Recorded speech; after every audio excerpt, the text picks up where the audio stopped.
তোমাকে খুঁজে ফেরার প্রতিশ্রুতি একদিন ছিল গোপনে, যেখানে নক্ষত্রেরা একা একা ডুবে যায় মহাশূন্যের রাত্রির কিনারে। তোমার অস্তিত্ব যেন ছায়াপথের এক রহস্যময় জটিল নকশা, যা কোনোদিন ভাঙা যায় না, কেবল অনুভবের কণায় জড়ো হয়। অস্পষ্ট সংকেতে বাধা আছে আমাদের মিলনের সময় রেখা। তবু তুমি পলায়নশীল, যেন চিরকালই পালিয়ে থাকতে চাও, যার প্রতিটি উত্তর শুধু বারবার একটি নতুন প্রশ্নের জন্ম দেয়।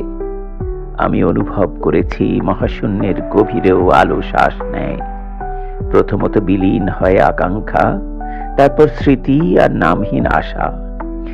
সেখানে সময় নিজেকে গুটিয়ে নেয় খুবই সুকৌশলে, আর মাধ্যাকর্ষণ বেঁধে রাখে তোমার আমার মুহূর্তগুলোকে, যেন কোনো সুরের যন্ত্রের তারে থেমে থাকা নীরবতার মতো। আলো যখন নিজের পথ ভুলে যায়, তুমি তখন কোথায় থাকো? অন্তর্দৃষ্টির দ্বারে কি কোনো স্পর্শ আছে যেখানে আমরা মিশে যাই?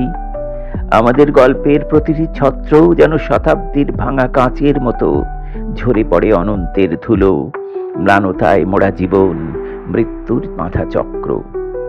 নক্ষত্রদের গানে লুকিয়ে থাকে দুঃখের এক টুকরো সুখ, যেখানে আমি খুঁজে পেতে চাই তোমার নামের প্রতিধ্বনি। তুমি কি জানো, শূন্যতা এখন বিশাল, অনেক বিশাল মায়া। অস্তিত্ব আর অনস্তিত্বের মাঝখানে যাদের নিয়মিত পথ চলা, তারা কি আসলেই বেঁচে থাকে, নাকি হারিয়ে যায় শব্দহীন বৃত্তে? প্রতিটি পদক্ষেপ আমাদের ফেলে রেখে যায় অন্য সময়ে, যেখানে আমরা একে অপরের ছায়া কিন্তু স্পর্শ করতে পারি না। তুমি নক্ষত্রের ঘ্রাণ নিয়ে এসো, আমি নিয়ে আসবো মহাকাশের ঝড়। আমাদের মিলন হবে, অবশ্যই হবে কোনো এক পরাবাস্তব ধ্বংসে, যেখানে কোনো ভাষা নেই, নেই কোনো দৃষ্টি, কেবল অনুভূতির ঢেউ।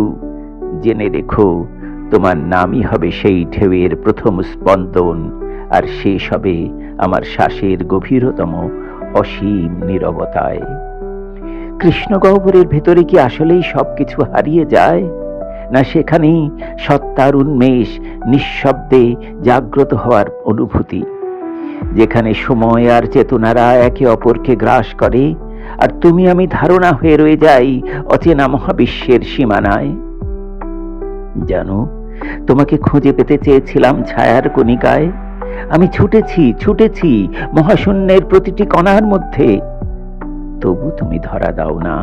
তুমি যেন চিরকালীন বিলোপ।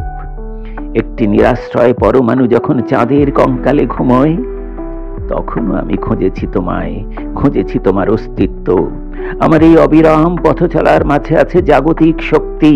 আমি জানি কৃষ্ণগহ্বরে থাকলেও তোমায় খুঁজে পাবো, কারণ আমাদের গল্পই শুরু হয়েছিল একটি শূন্যতার সুরে, আর শেষ হবে সেই একই সুরে, যেখানে আলো নেই, নেই শব্দ, কেবল তুমি আর আমি, আর অসীম এক রহস্যের নিঃশ্বাস।